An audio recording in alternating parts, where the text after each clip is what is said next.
Mrs. Bryn had cooked for Calder Voss for 16 years, and in 16 years she had learned to read a room by the way it changed when he entered.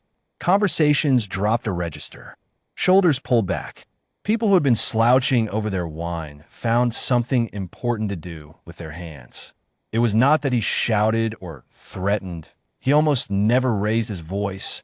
It was simply that every person in that house, and every person who came to that house, understood the cost of getting something wrong in front of him. They dressed for it. They rehearsed. They offered their best performance, morning to night, and they smiled the way people smile when a smile is required. Mrs. Bryn had learned to cook inside that performance. She presented dishes she knew he would approve of. She kept her opinions about the state of the larder shelves to herself.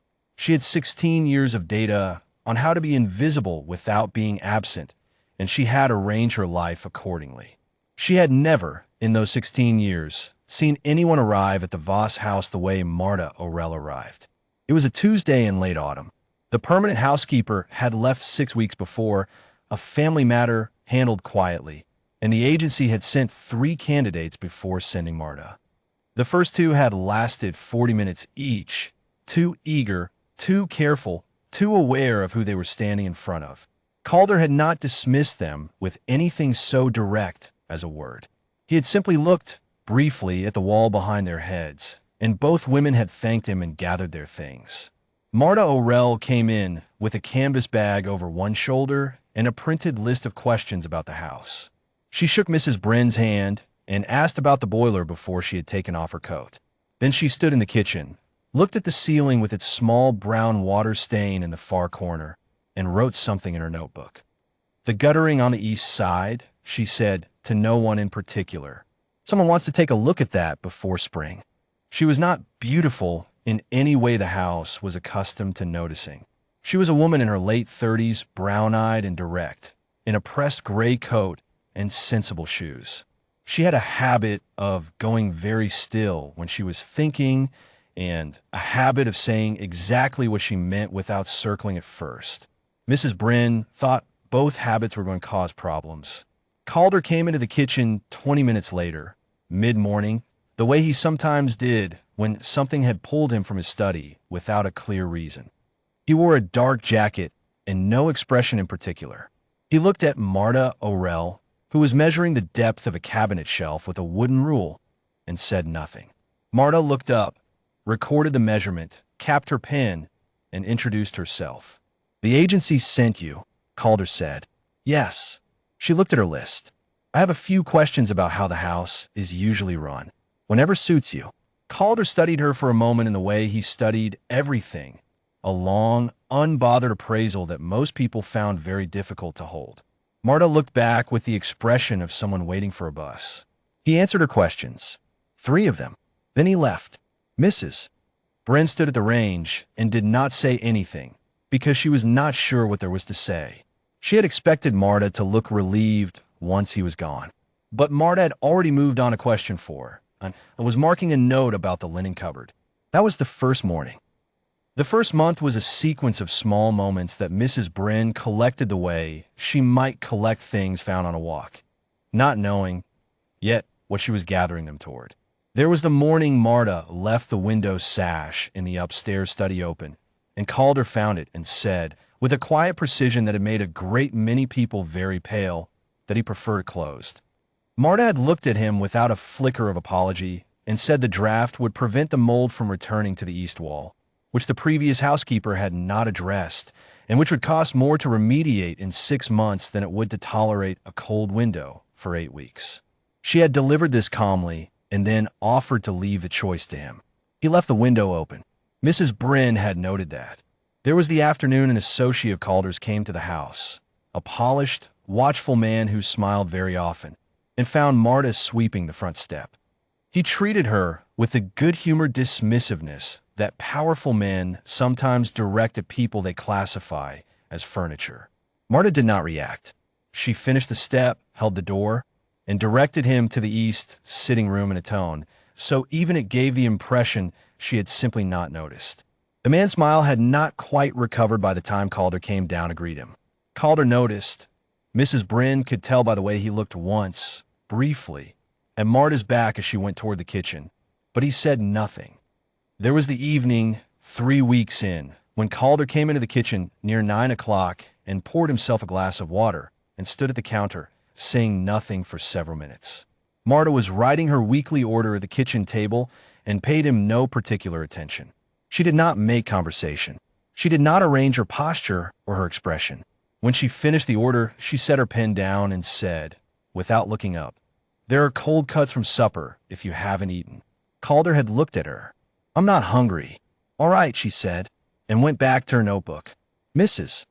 Bryn, trimming the last of the herbs by the window, had felt something shift in the kitchen that she couldn't quite name. Not a drama, not a scene, simply the relief. If a room could feel relieved of a silence that wasn't performing anything. He stayed in the kitchen for another 20 minutes. He didn't eat. He didn't speak much. He read from something on the counter and at one point asked Marta, without looking up, whether there was anyone in the city she trusted to refinish wood floors without damaging the grain. She told him there was and gave the name. When he left, Mrs. Bryn counted the minutes on the kitchen clock for a while. Then she went home. The second month was different. She couldn't have said where the difference began. It accumulated the way weather accumulates. Invisible until you look up and notice the sky has changed. Calder began appearing in parts of the house where Marta was working. Not always with a reason. He would come to the kitchen in the mornings, which was not unusual, but he would stay longer, refilling his coffee, asking about the guttering progress, asking about things that Mrs. Bryn could see were not entirely about the house. He asked once what Marta had done before this. She told him plainly. She had run a smaller household on the coast for 4 years, and before that had managed a hotel's domestic department, and before that had done a variety of things that hadn't suited her as well. She spoke about it the way she spoke about everything, simply without arrangement or performance, without watching his face to see how the answers landed. Once, he asked what she thought of the East Garden. She said she thought it was being wasted and that someone with 2 afternoons and a sensible plan could make it useful again. He said it had been that way for some years. She said that didn't change the 2 afternoons. He was quiet for a moment, and then he went back to whatever he had come for, and Mrs. Bryn stood very still by the larder and looked at the floor. She began to understand what she was watching. It was not anything obvious. There was no moment where he looked at Marta and you could say, "There it is." It was smaller than that and quieter. It was the way he had stopped somewhere in the second month, rehearsing what to say before he said it. He asked her a question and waited for the answer the way a man waits who genuinely doesn't know what the answer will be. He disagreed with her sometimes about the furniture in the hall, about the order in which certain jobs should be done, and she disagreed back steadily without theater, and sometimes she was right, and sometimes he was, and that was simply how it went. Mrs. Bryn had worked for Caldervoss for 16 years and had never once disagreed with him about anything. Not because she hadn't had occasion to, because the atmosphere of the house had never, until now, made disagreement feel like something that was allowed. She thought about that for several evenings running. The contract was for 6 months. By the end of the 4th month, Marta had restored the East Garden to something workable. The guttering had been repaired, the mold on the east wall was gone, and 3 things about the kitchen that had been quietly wrong for years had been quietly set right. The house ran with a brisk, unsentimental competence that Mrs. Bryn had not known it to have. More than that, the atmosphere of it had changed. It was difficult to describe. There was less performance required. Even Mrs. Bryn found herself, on certain mornings, saying what she actually thought about the order of things. She was not sure whether to credit the house or the woman. One evening in the 5th month, Marta came into the kitchen after 9 and stood at the window, looking at the garden. Calder came in 10 minutes later. He looked at her at the window, the posture of someone thinking something through that had nothing to do with household management. And he poured 2 cups of tea from the pot that was already on the counter, set one beside her without a word, and stood at the other end of the window, looking at the same patch of garden. They stood there for a little while. Mrs. Bryn, coming in from the larder with the following morning's butter, stopped in the doorway. What she saw was not a scene from a story. It was 2 people standing quietly at a window with tea in a kitchen at the end of an ordinary day. But she had been in that kitchen for 16 years, and she had never once seen Calder Voss stand still with another person without the stillness being something arranged, without it serving a purpose, without it being, in some sense, a performance. This was not a performance. This was something he didn't know he was doing. She went back into the larder and stood with the butter in her hands for a moment.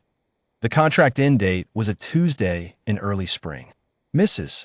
Bryn came in that morning and found the kitchen already warm and the tea already made, which was Marta's habit and would not be a habit after today. She set about the day's bread and did not let herself think too directly about it. Calder came into the kitchen at 8:30, which was early for him. He was dressed for the day, but had not yet begun it. He had a folder in one hand, which Mrs. Bryn recognized. It was the extension paperwork the agency had sent 3 weeks ago, blank and waiting for signatures. Marta was at the table with her notebook, closing out the household accounts for the term. She looked up when he came in, registered the folder, and went back to the accounts. Calder set the folder on the counter. Then he set it in the drawer instead. He poured himself a cup of tea from the pot. He stood at the counter for a moment. Mrs. Bryn kept her hands in the bread dough and did not look up. The East Garden needs another season, he said. Marta made a note in the accounts. It does. I'm told the floors on the second landing want refinishing. I told you that in November. You did. He was quiet. Mrs. Bryn could feel him looking at his cup. I'd like to ask you something. Marta set her pen down. He looked at her. Not the look he gave rooms, or associates, or the wall behind someone's head. He looked at her the way a man looks when he has decided, somewhere in the preceding months without quite choosing the moment, that he is done arranging what his face does. Not about the house, he said. Marta O'Rell looked back at him with the expression she had worn on the very first day. Even, unhurried, nothing performed. She waited. I'd like you to stay, he said. And I would like to know if there is any possibility, in time, without any pressure on whatever terms, that you might be willing to let me mean something more than the house by that. The kitchen was quiet. Mrs. Bryn kept her hands in the bread. She was watching the wall in front of her and could not see either of them. She heard the tea cooling in its cups. She heard the garden outside doing its early April business, which amounted to very little. Then she heard Marta. I was wondering, Marta said, when you were going to get around to that. Mrs. Bryn closed her eyes. She pressed her hands once into the dough, and then she reached up and took a third cup down from the shelf, and she set it on the counter, and she did not say anything at all. Some things did not need a word. She had worked in this kitchen for 16 years. She had watched a great many performances come and go, and she had watched the feared and careful world of Calder Voss manage itself, morning after morning, behind the face it showed. She had never, in all that time, seen a morning like this one. A morning where nothing was managed and nothing was arranged, and a man who had surrounded himself his whole life with performances stood in his own kitchen and simply told the truth. The third cup sat on the counter. Outside, the East Garden was coming back in its slow, determined way, because someone had given it 2 afternoons and a sensible plan, and that had turned out to be enough.